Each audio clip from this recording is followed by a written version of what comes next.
What if the counseling profession has been using the wrong tools all along? Shel Silverstein once wrote about eating soup with chopsticks, a playful image but an apt metaphor for our field. We keep using empathy as our only instrument, repeating the same patterns and wondering why both clients and clinicians end up drained. In this episode of the Untangled Mind podcast, I'm holding up the mirror to our industry. We look at how empathy became a professional identity, how it quietly fuels burnout, and what it means to move from feeling deeply to thinking clearly. This isn't about caring less, it's about caring wisely, about reclaiming compassion that's measurable, ethical, and sustainable. If you've ever questioned why so many therapists burn out, why feeling has replaced effectiveness, or why the helping professions sometimes struggle to help themselves, this episode is for you. Because at some point, we have to admit that the soup's not the problem, the chopsticks are.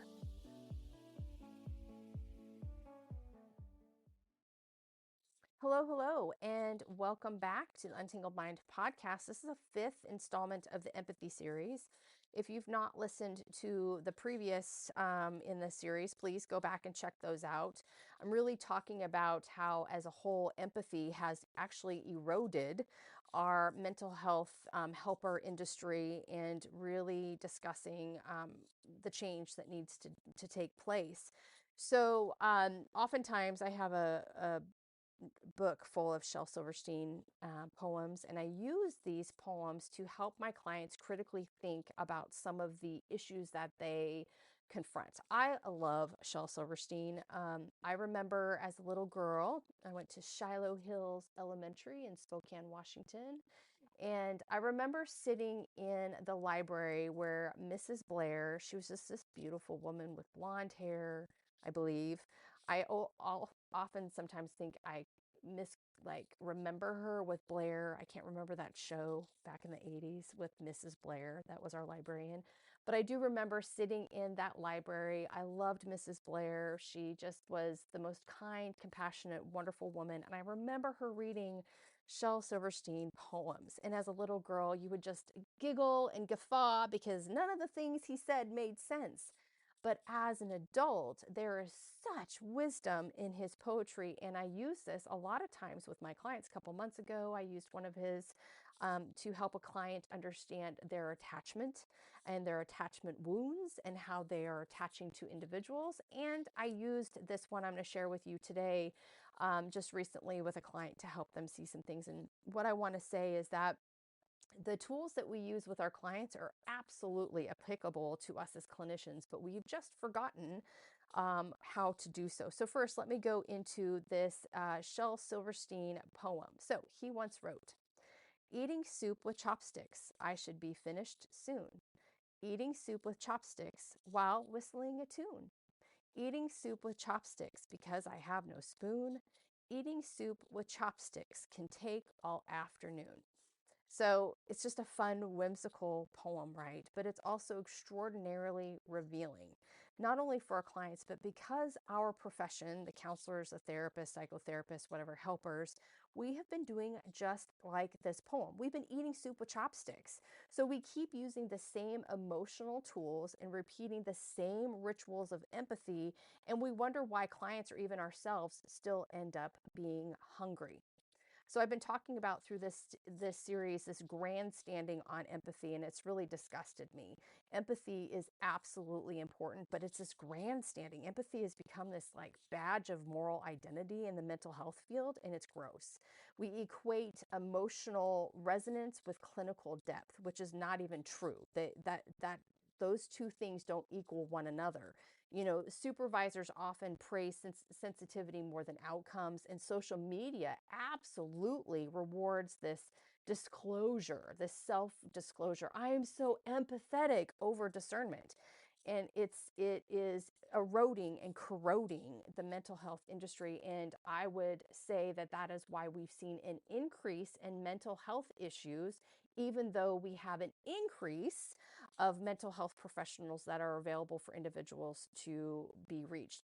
That's a crazy thing. If we look at the data, we see that we have more mental health professionals, yet mental well-being is at an all-time low. Why is this? Well, I think it's because it's this grandstanding on empathy. Because empathy alone is a blunt instrument, period. When we make feeling, like feelings, the measure of competence, we're rewarding performance, not progress. Does that make sense? The chopsticks, oh, they look so beautiful, but absolutely no one is being fed. So, what I believe is that true empathy is an entry point, not an end point. It opens the door, but therapy happens in what you build once you've stepped inside, once you've stepped through the door. It's just simply a door. That's all it is. And here's the crazy thing, been some pretty interesting historical shifts on how we got here. So, our profession wasn't always this way, and that's the thing that I find fascinating is these new therapists, or even the therapists in the last 20 years, they've completely lost the historical context to why we are here today.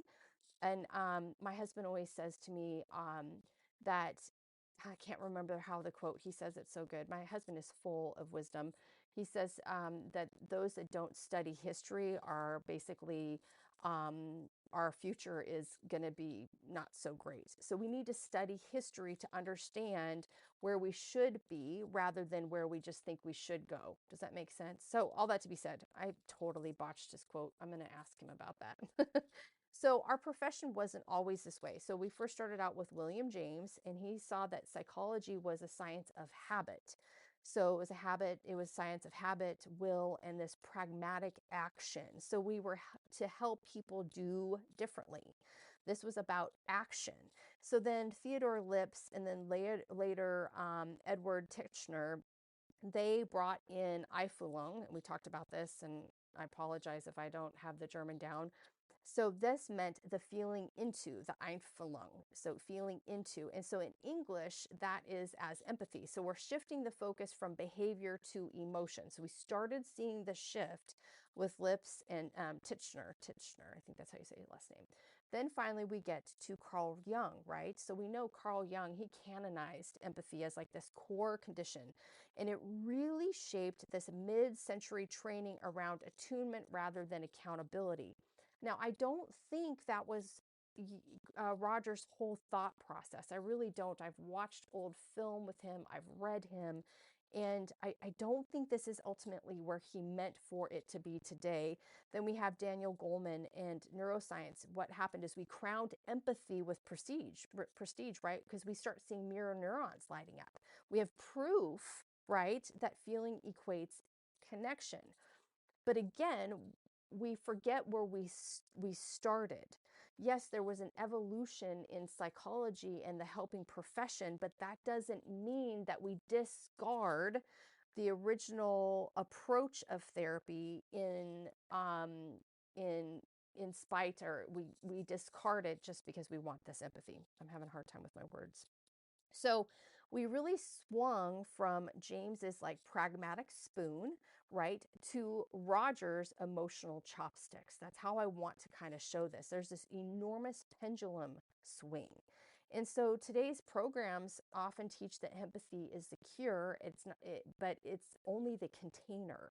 I met with a new colleague just this last week, and it was just a fabulous conversation with her because my approach to therapy often ruffles a lot of feathers of clinicians because I'm calling out this practice of empathy only, feelings only, and that it is causing greater harm, and that clinicians need to stop parading around like they are just Jesus walking on water because they are empathetic. That is not the case, and I find it gross. I find it grossly unethical. And so all that to be said, I met this colleague and we think similarly. And it was just very wonderful to discuss with her. We both love people. We both are highly compassionate and empathetic, but we don't stop there. And so it was just so nice for me to have a conversation with her and not feel alone. I feel extraordinarily alone in an industry that says they're highly compassionate and empathetic, yet they attack me as if they're these snarling dogs circled around me. I really feel that way often. I receive a lot of ugly emails on my posts. I received a lot of ugly attention, and it was so wonderful and life-giving to talk with her. So all that to say that I think she and I discussed that so many more of these programs are churning out these clinicians saying that empathy is the only way to go. Just sit there and passively nod and just hold space for their feelings, when what I'm saying is that empathy, it's only a container. And I almost imagine William James and Carl Rogers, if they could see where the industry has gone, I think they would be appalled, but for different reasons. I think James, the father of American psychology, he believed that the human mind was a tool for action. He saw habit, will, and disciplined practice as engines of change. I totally agree. So, psychology for him existed to help people act their way into a new life, not simply analyze the one they already had, not simply to sit there and talk about their feelings and how lousy they were or how lousy they felt. Rogers, a half a century later, he brought warmth and humanity into the room, which we definitely needed. He reminded us that people change best when they feel safe, right? And seen and unjudged. So his emphasis, my words today, you understand what I mean, on empathy and unconditional positive regard was a absolutely necessary correction in a field that had become very mechanical. Now, that pendulum, though, has swung too far. So, what James originally framed as science of doing, it became doing is under the influence of Rogers. So, what I'm trying to say, sorry, James framed science of doing under Rogers' influence of cultural feeling. So, empathy once was a bridge to transformation. It became this entire structure. So, the heart overtook the head. I think what Rogers was trying to add to James was that we do require empathy, but we do not discard the action of doing. They should influence one another. Empathy is simply the bridge to transformation. So neither man, I would argue, would recognize modern therapy these days, where therapeutic depth is more so measured by this emotional embrace rather than outcomes. And that really, burnout, we see this so often, is a proof of care. Like, oh, I saw 10 clients today and I'm just so exhausted. I understand that. But if all you're doing is reflecting their feelings, all you're doing is sitting in empathy, yeah, you're exhausted. James would ask where the will went, right? And Rogers would wonder where discernment disappeared. I do not believe that these men were in conflict of one another. I think it was building on one another. Both would agree that empathy must grow up, that the heart can open the door, but reason and ethics have to decide what we do once we step through it. I do not think that they were in direct conflict with one another. I really truly believe that Rogers was saying, hey, we've got to bring this empathy into session. But our industry today, that's all they do. So, and that unchanneled empathy, we know, turns into this burnout cycle. And this burnout cycle just churns out these really apathetic, passive therapists that do nothing to help individuals. Going back to this conversation I had with this colleague earlier this week, we were saying how often individuals come to us and they're like, yeah, you're like the seventh or eighth therapist. None of them have given me a plan. None of them have assessed me. None of them have talked about outcomes. I just sat there and maybe I felt okay for the first 30 minutes after session, but then I was right back to where I was. So what happens when we have this unchanneled empathy in these clinicians is that it does drain our threat and pain circuits. We've talked about this in the series. The amygdala flares up, the HPA axis floods with cortisol, and the clinician's body literally carries every session home. So therefore, when we get this unchanneled empathy, it turns into a burnout cycle and it leads to these crappy outcomes for for clients. So the narrative becomes, I'm exhausted because I care. Okay, hold on. Neither James or Rogers would ever say this is good. I guarantee you. Go back, clinicians, go back and watch some of Rogers' old tapes. Go back and read James. Go back and read Rogers. They never, never, ever were saying this is how this industry should look. Ever. And what's happened is clinicians, they just point outward to like their caseloads and their pay and their paperwork without confronting their inner loop. That over identification of empathy masquerading as compassion. They have lost their way because they're not willing to critically think and study historically where our industry began. You know, there's a saying, chew the meat, spit out the bones. I once was in a conversation with my director and I was talking to her about Freud, and she hates Freud. And I said to her, I said, I get you don't like him. I don't agree with everything he said, but you can chew the meat and spit out the bones. There are a lot of good fruit we can take from him. You don't have to believe the whole thing. You don't have to spit out everything about someone that you dislike. Maybe there's something there that they said that is applicable to today. And I'm saying the same thing. I am not saying that empathy is bad. I am not saying that Rogers was wrong. I am saying that you have spit out too many bones that are actually what you needed to eat. Burnout is not a badge of virtue. Empathy is not a badge of virtue. It's evidence.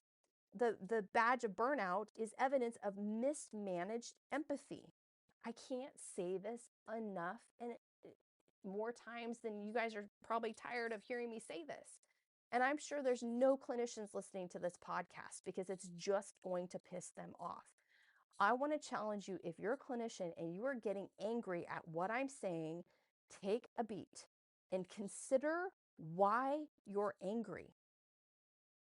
The industry mirror, our field mirrors the very cognitive distortions we try to treat. Emotional reasoning, right? Well, I feel strongly, therefore I'm right. I don't care how you feel about how you're helping your client. Feelings aren't facts. Just because you feel a certain way does not mean you're right. Study the brain, study the brain's heuristics. You are always going to confirm your bias. This is how the brain goes. How about should statements? Good therapists should always feel deeply. No, no, that's not where we stop. We can feel something and then we need to step into critical thinking. Or how about catastrophizing? Ugh, I hear this all the time. You know, if I detach, I'll become cold and unethical. I can't tell you how many distasteful, ugly, and ignorant comments I get from clinicians in this field that tell me I'm cold and unethical. Simply because I'm saying stop parading your empathy like you are just the moral police. They think that I'm cold and unethical because I track outcomes and because I use assessments. Oh my gosh, I'm so cold and unethical. This is what I want to say, clinicians that send me these ugly things. First of all, you're dicks. Don't do that to someone. Excuse my language. I mean, take a beat like we ask our clients to before you start calling names. But the second thing I want to say to you is you've never been in the counseling room. None of my clients would say I'm cold or unethical. In fact, I challenge them with empathy. I challenge them with compassion. The client that recently began with me and I had her read this Shel Silverstein poem. Here's the thing. This is what I want to say. If I'm cold and unethical, why did I challenge her with the poem? Because I asked her to write me a letter. And then what did I do with that? I spent time responding to her letter to challenge her thinking while also saying, I hear your pain. I hear why you're approaching life in this way. If I'm so cold and unethical, why would I encourage a client to write me a letter? And why would I take the time out of my damn day to consider how I could help her untangle what's causing her harm? We teach our clients, we challenge them, right, with their distortions. We do it all the time, but we don't challenge our own distortions. We protect it with professional jargon all the time. This is what you see. These ones that are protecting their profession are the ones that attack me. The ones that are saying that they're the most compassionate, empathetic ones are the most ugly to me. Why are you not affording me the same compassion and empathy? Because you don't like that I'm saying you've confused your identity with integrity. To grow, we have to admit that our methods and our myths are outdated tools. This myth that we only do unconditional positive regard is so outdated, and it is not what Rogers meant. They may have worked once, right? But they no longer serve the complexity of modern distress. Again, we can merge James and Rogers. We're not discarding either of them. So as I was talking to this colleague the other day, which again just was life-giving, we were talking about these new clinicians. We see them, they come in, they're bright and they're empathetic and they're full of purpose, right? But what happens is they are so uncomfortable in stepping into the mess. They can't even answer questions on an application form. Oh gosh, I just don't feel that I can answer that. Or oh gosh, I just feel like, oh, I just feel. They feel everything. And that's the problem. They're completely hollowed out. They have no critical thinking. They have no oomph to give the client, the very individuals that are coming to us that are in pain. They're hollowed out. They feel all these things. They fill themselves full with empathy and feeling, yet there's nothing left in them. And then ultimately what happens is these clinicians, they get a couple years in and they're angry at the system. They're questioning their calling. They blame their workload.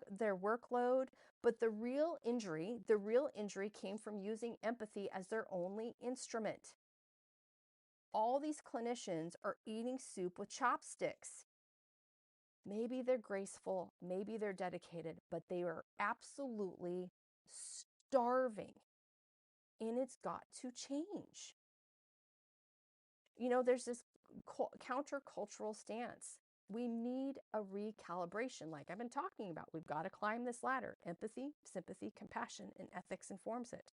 Empathy connects. Sympathy acknowledges. Compassion acts with regulation. And ethics aligns action with truth. And go back what I said about ethics. My gosh, that's another thing that people in this industry fling around, but that's just not ethical. No, you just don't like it because it pings those feelings and it's counter to your feelings. Do you see the problem with only going on feelings? Resilient clinicians aren't those that feel the most. They're those ones who channel feeling into structured, measurable care. This toughness is not cruelty. It's containment with purpose. So all of you sending your nasty comments and emails to me and these snide remarks, which is shocking to me, and I suppose I'm doing them too. I suppose let me step out of self, let me observe self right now. I am lashing out as well. But I believe so firmly in what we do as a helper industry that I cannot stomach if we keep on this track. We are only helping people if we maintain course.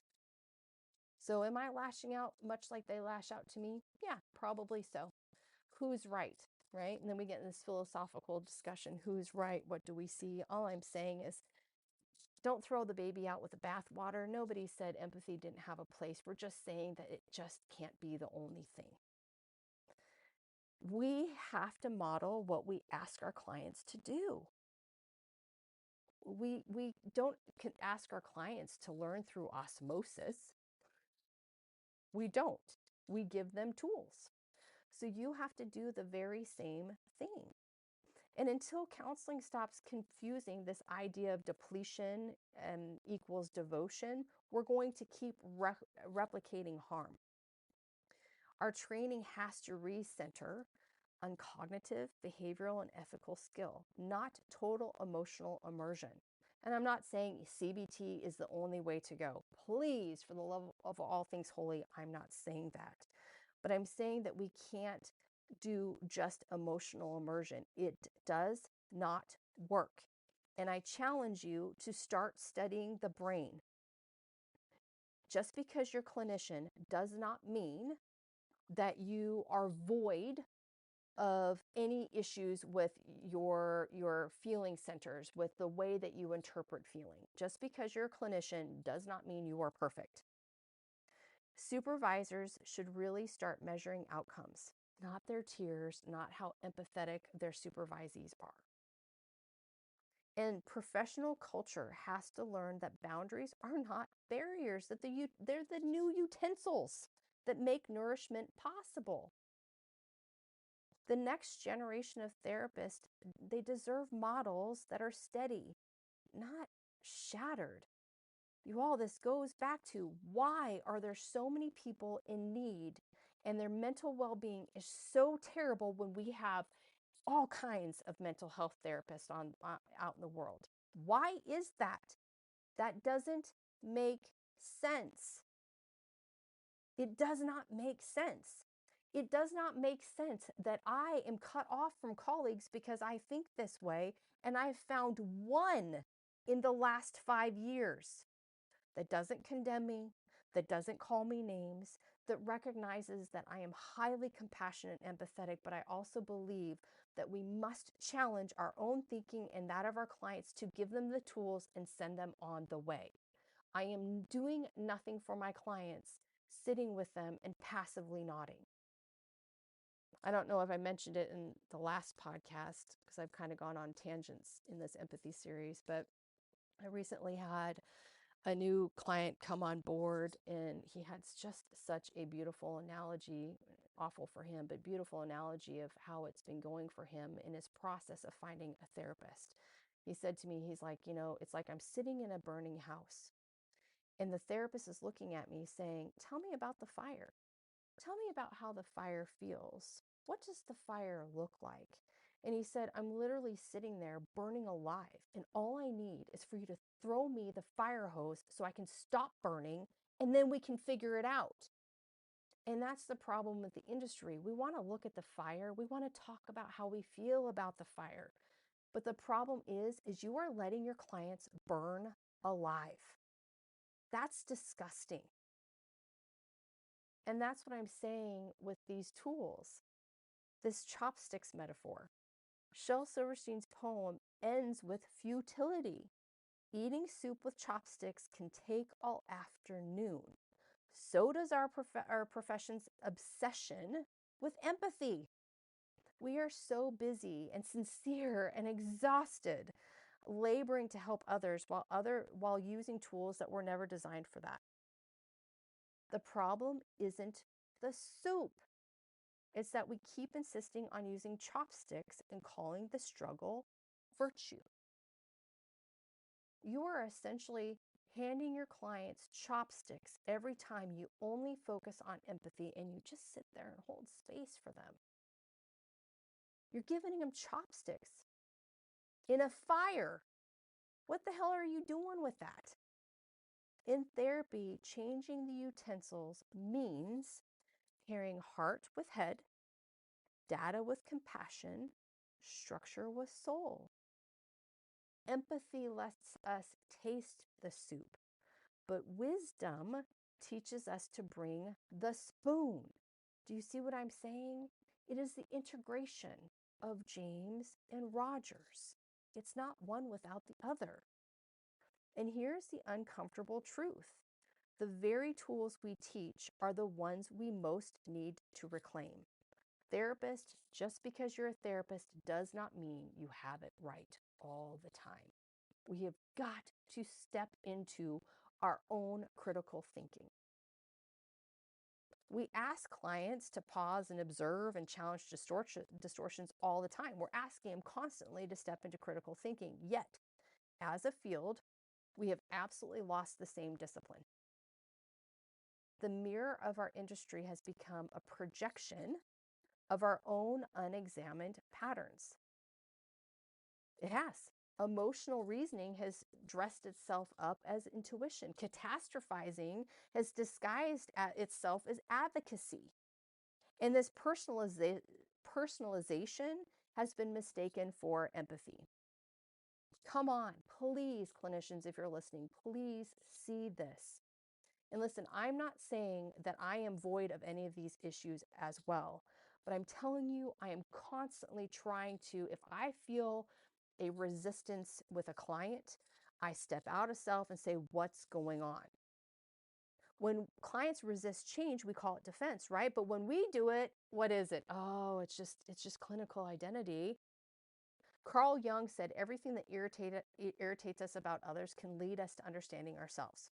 So as I was saying, when I feel that irritation towards something, towards a system, towards colleagues, to burnout, the endless paperwork, whatever it may be, it may just be our psyche's invitation to look inward. Stop ignoring it. That's that mirror. We actually need to look in the mirror. Our collective frustration mirrors our collective avoidance. The industry's self-image, which was once meant to be on healing, has turned into psychological projection. And by the way, psychological projection of its own stagnation. Our industry is stagnated. We have got to make a change. We have got to protect our clients. We celebrate empathy without evaluation. We're evading evaluation. Why? Why are clinicians so against evaluation? Why are clinicians so against assessment? Oh, it's just heartless. It's so cold. No, it is simply a tool. I said to a client the other day, we do monthly reassessments at Untangled Mind.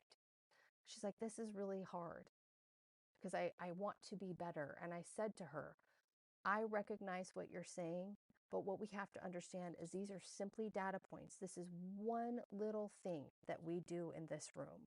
And then I work with her to reframe and look at what we have been doing.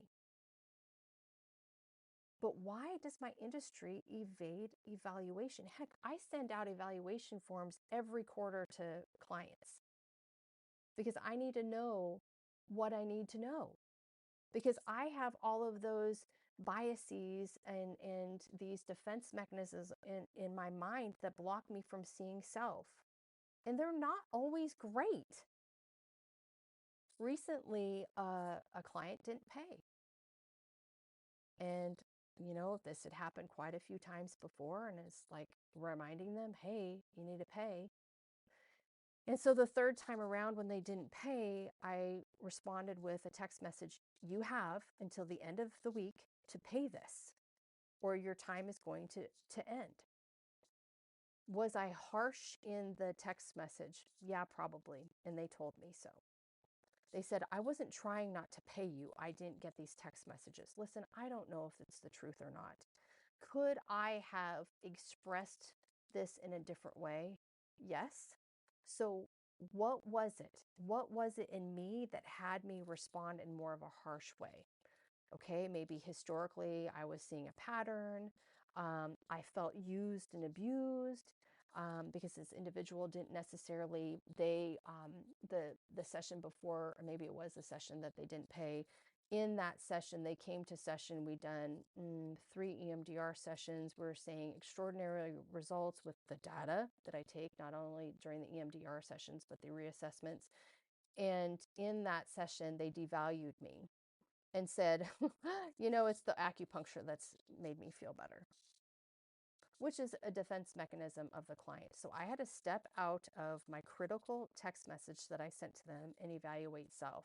What was it? Yeah, it was popping back because you devalued the work that we did in session. I had to step out of self and critically think about how I responded. Was it wrong? Absolutely. What I can tell you from that is I recognize the devaluation of the hard work I was holding too strongly to the client's outcomes as my own identity. The outcomes are important. The tools I use are scientifically informed, they're research informed, they're wonderful tools, but it is not up to me. It is not up to me to heal the individual. It is up to the individual's brain, physiology, their choice, their intellect, their all of those things, their will to do the changing. And what I took from her devaluation in that session and therefore not paying was I got real angry. But here's the thing. I had to step out of my butt hurt and evaluate my behavior. My feelings don't matter. My feelings don't matter. Did I want to get paid? Yeah, everybody wants to get paid for their time. I mean, that's stupid to think otherwise. But my feelings were not accurate. They were the door I had to walk through, and I had to go through the feelings and go, okay, I felt devalued.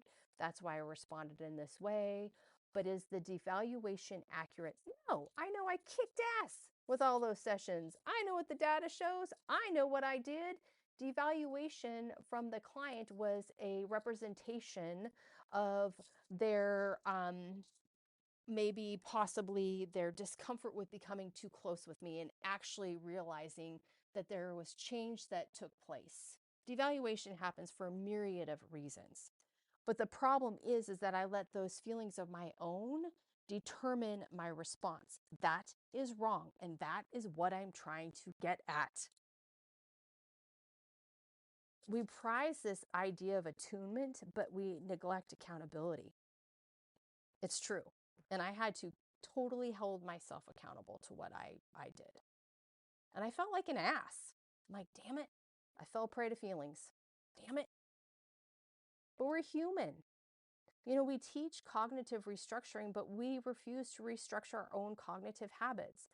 What I'm challenging all clinicians with is that sometimes we have to eat humble pie, and that's important for us to do.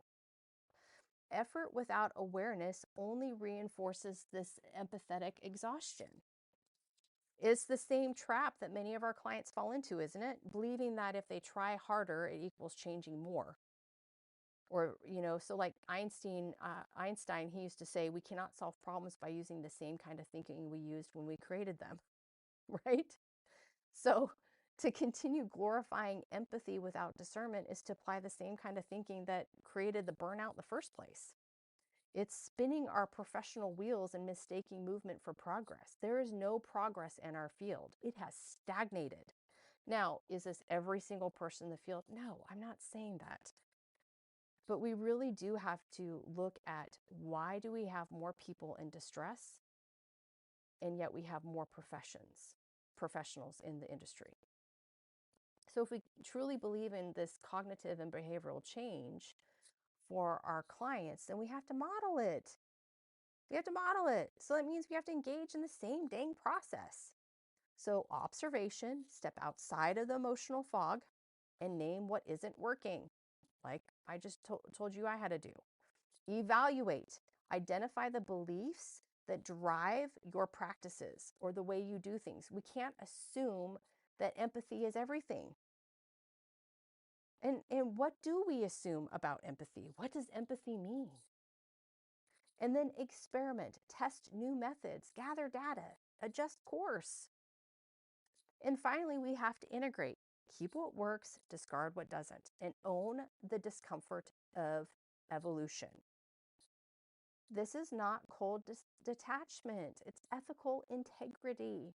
Critical thinking is not the enemy of compassion, it's the steward. To borrow from Jung again, the unexamined shadow does not disappear, it governs. If we don't confront our own collective shadow, our addiction to this emotional performance that we're seeing with empathy will continue to project itself onto clients and systems. And we're going to call it injustice when really it's just imbalance. I know with this series, it's like Piper's just really ranting and raving. I'm trying to hold up the mirror to my industry. I really, truly am. And I'm trying to hold the mirror up to these clients that sit solely into feelings. I recently had an old client from 2 years ago reach out to me and made some pretty poor choices and stated, I need you to write me a letter because my impulsiveness got out of the way and, use my diagnosis. This was BPD. And I was like, wait a second, something wasn't right. And I said, I don't think you're giving me the whole story. Tell me what's going on. So before the email was like, I just need this for a work thing. And I was like, this is not jiving. And so ultimately what happened was this individual was like, yeah, I haven't seen you in 2 years, but I was impulsive at work and I lost my job because I did something wrong. So I need you to write an email saying, I saw you 2 years ago and I'm going to justify my behavior, how I felt in that moment, because I identified with something. And I said, no, I absolutely will not help you justify your behavior and you not take responsibility for it. It is the same thing that's happening in our industry. We use empathy, the royal we, not this we, to justify our poor behavior and poor treatment of clients and the lack of outcomes. The clinicians I see today are no different. You're calling me and asking me to write just some rote letter justifying your behavior based on your identity. I identify as so empathetic. And if you got that same call as I did, saying, hey, I just need you to write this letter.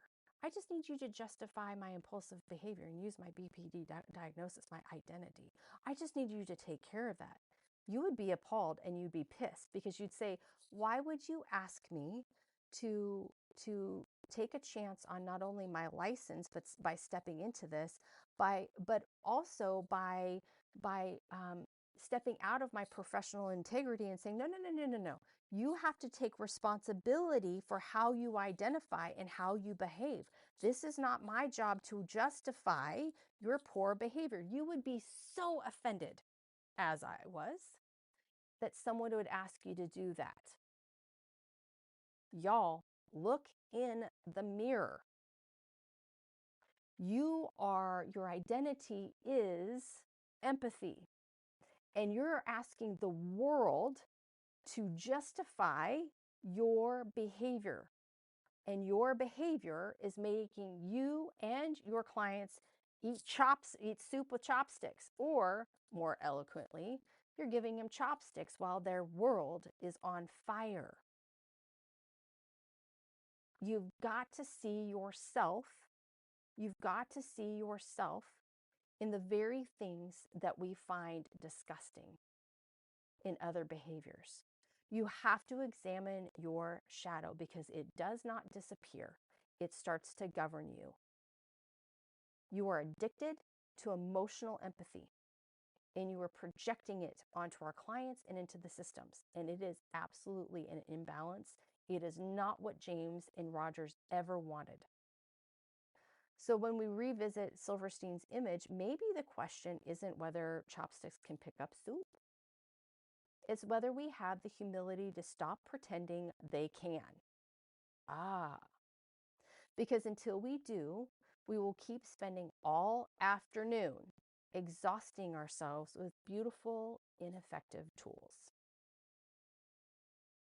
The courage is to set them down, to think critically, act wisely, and rebuild with both empathy and evidence. It's the thing that we need to allow us to finally taste the soup.